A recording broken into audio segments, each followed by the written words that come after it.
مبسوطه النهارده ان انا معايا النجمه الجميله واللي دايما طلتها منوراني وحبيبه قلبي امل رزق. برحب بيكي يا امل، ودايما منوراني وعارفه ان انتي بردانه. لولو انت بردانه يعني. ازيك يا حبيبتي؟ الحمد لله تمام. منوره الدنيا. ويمكن امل من الفنانات اللي دايما حريصه ان هي تكون موجوده مع الشباب. دعمك للشباب النهارده في توزيع جوائز ساويرس، كل سنه بتبقي حاضره معانا. كلميني النهارده عن تواجدك في الاحتفاليه. لا انا ببقى مبسوطه. انا يعني عارفه اما بتبقي بتفتكري بقى زمان اي حد وقف جنبك وبتبقي فرحانه قوي لو حد جالك دعمك، لو بتبقي مبسوطه ان حد جاي يشوفك. فالاحساس ده انا عارفاه يعني برغم البرد والحاجات دي. قلت لا والله يعني مش خساره وحرام وبتاع. وان يبقى فرحتهم وتشوفي، وبعدين ترجعي تشوفي فرحتهم بقى هم يعني اما حد بيتكرم في بداياته او اما حد بيطلع في بداياته، فانت بتحسي الاحساس ده بيديكي كمان دفعه، انت كمان بتستفيدي. يعني انت كمان بتحسي باللحظه دي. فدايما انت بتبقي عامله زي ايه، بيقولوا ابجريد، تعملي ابجريد لنفسك مع اللحظات دي فبتنشطي معاها. كل سنة يمكن جوائز ساويرس بتبقى مختلفة ما بين الأدب والفنون. يمكن معظم اللي بياخدوا الجوائز شباب. رأيك إيه أصلا في الفكرة؟ ويمكن الفكرة ناجحة على مدار 10 سنين بيقدموها لغاية دلوقتي.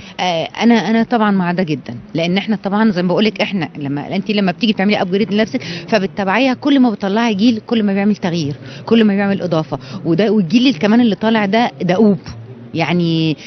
بيخش على النت وبيطلع بره ويقول لك اطلع اخد كورس في ادب مش عارف ايه، واطلع لا السيمفونيه دي بتتعزف ازاي، لا الحاجات دي بتتعمل ازاي. فهم دؤوبين يعني. حتى ما انت شايفه التكنيك حتى في التصوير. يعني احنا مثلا تسمعي بقى هاي ديفينيشن مش عارف ايه المونتاج فاينل كات، اسامي ما كناش بنسمعها. فدلوقتي كل مبتكر والجيل الجديد ده بيبحث دائما يعني اشمعنى ده يصور بالكاميرا دي واشمعنى ده يعمل كده. فانت دايما الشباب عندهم طاقه فلازم نستغلها. انا مع ده جدا جدا يعني. امل يا جماعه صممت ان هي تيجي النهارده رغم بروده الجو ورغم الجو القارس اللي احنا فيه، وهي اصلا واقفه بتترعش، لكن جايه النهارده عشان تدعم من الشباب وعشان تقول للشباب كلنا واقفين جنبكم. امل مبسوطه طبعا ان انت بتعملي دوت وكل سنه بتكوني موجوده في دوت. عايزين نعرف بقى جديدك في الفتره الجايه.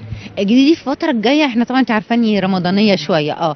فانا مستنيه، انا بعمل حاجه بس كده سيت كوم صغيره اسمها نايت، بسخن بيها على دخول رمضان. قلت بلاش اعمل زي كل سنه بقعد استنى والدنيا تطول بقى واقرا كتير وحاجات كده. فبعمل حاجه اسمها نايت سيت كوم خفيفه كده. وعندي بقى ورق ان شاء الله بقراه، وادعي لي ان شاء الله. انا مع سامي السنه دي ومع هيفا برضه السنه دي، وربنا يسهل ان شاء الله. نتكلم الاول عن نايت، ايه الجديد اللي انت هتقدميه؟ وانا عارفه دايما ان امل اي ورق بتختاره بتبقى حريصه قوي ان هي تكون بتقدم مسج للجمهور. بصي انا لقيته خفيف وهو سيت كوم لطيف وبيقول رساله، يعني عايز يقول ان هو طبعا نايت يعني معنى الكلام ان هو باين ان هو هيبقى في جزء في نايت. انا مش ببقى في ده، انا طبعا اختي هي اللي مش عايزه احرقه طبعا لانه صغير مش محتاج يتحرق. هي اللي بتنساق للطريق ده، وانا طبعا بحاول انقذها ما بعرفش فبروح معاها في السكه وبنشوف بقى الاحداث. هتشوفي حاجه ان شاء الله يا لولو. انت عارفه متعوده يعني مش بعمل حاجه لما تكون مختلفه واكيد هتلاقي من وراها حاجه عايزه تقولها يعني. مين بيشاركك البطوله واخراج مين؟ استاذ اخراج ايهاب عبد اللطيف برضو من الشباب الجداد، وتاليف محمود سوري الصمتي.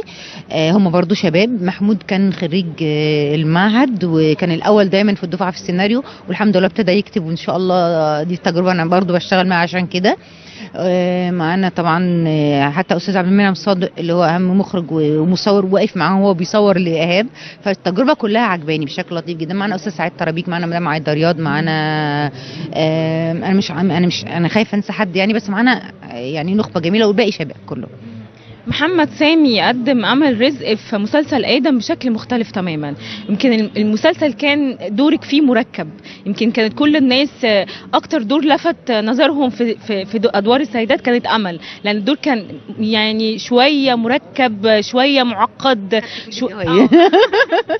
فعايزه اعرف محمد سامي شايفاه هيقدم امل في الفتره الجايه ازاي؟ ويمكن انا عارفه ان انت معاه في رمضان 2015 ان شاء الله. يا رب. لا انا ما اعرفش هيقدمني ازاي، بس انا بثق فيه جدا جدا، بثق فيه واكيد محمد ما بيحبش يكرر، يعني لو ان شاء الله ليا نصيب معاه فاكيد هيبقى بشكل مختلف، لان هو دايما بيقول لك، وبعدين هو اللي بيقول على الهوا، مش انا بقول لك اما الرزق ملهاش سقف، فهي ممثله عندها، انا بديله حاجات هو اكيد شايفها تاني، فاكيد هو شايف اكتر مني، فانا مستنيه اطلع الباقي بقى. ايه ملامح دورك؟ يعني ايه الملامح اللي لسه والله اصلا محمد لسه مخلص الفيلم ولسه كمان ما قعدش على بقيه الورق شور، يعني مش هخبي عليك، قالوا انت عارفه حبيبتي.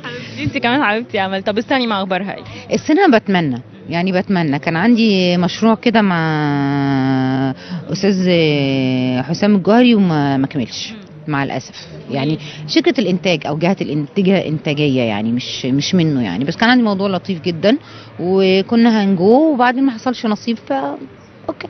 ايه الدور اللي عمل نفسها تعمله ولغايه دلوقتي لسه ما عملتوش؟ لا ده كتير، لا في حاجات كتير قوي. بس انت قدمتي برضه ادوار كتير. معلش، بس دور دراما سعوديه، اموت واعمل السعوديه، جدا. في السينما عايزه اعمل واحده حراميه مثلا، او حاجه كده يعني. مختلف بقى، تفضلي عايشه في الدور